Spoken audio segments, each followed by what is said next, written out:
Three stories, three opinions. Welcome to 3 with PRG, the show where I pick three current topics and give you my amazing view on them. Could I be wrong? Of course I could, but you know what? It's my show, so what the hell? Let's get started. We're going to play a game. 2 lies and 1 truth. I'm going to say 3 things and you have to tell me which one is the truth and which one are lies. Statement 1. In 2011 World Cup final, MS Dhoni decided to push himself up the order because an astrologer recommended that to him. Statement 2. Lionel Messi's parents wanted him to become a doctor, but an astrologer told them that he should play football, so they pushed him into football.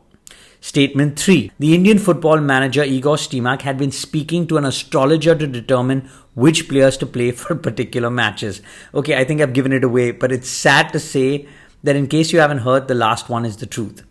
The Indian Express broke this story earlier this week and it is hilarious. To sum it up, the team's manager would send a list of players and the time of the match to the astrologer.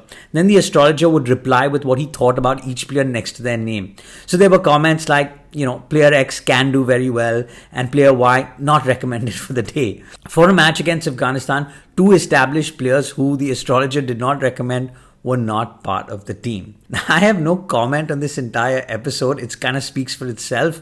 I just couldn't believe that this happens in professional sports. Oh, and by the way, they paid the astrologer a fair amount for this.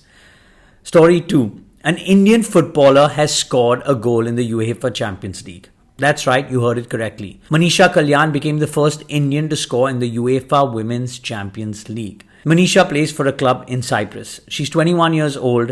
In 2021, she won the AIFF's Emerging Player of the Year. In 22-23, she won the AIFF's Player of the Year. Her achievement is obviously a breakthrough, but the hope here is not only that does she inspire other players, but that clubs in Europe realize that India is a place where you can go to scout talent. There is potential to be developed and other players get more of an opportunity. Finally, on story 3, Novak Djokovic won his 24th Grand Slam title with a win at the US Open. He now has the most in the Open era, and as always with Djokovic, it doesn't look like he's done.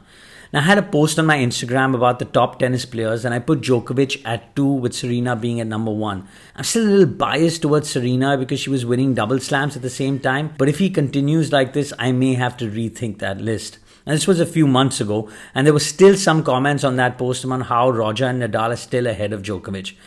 Any of you who still think that, I want to smoke whatever it is that you're smoking. It sounds pretty good. Thanks for watching Sportify.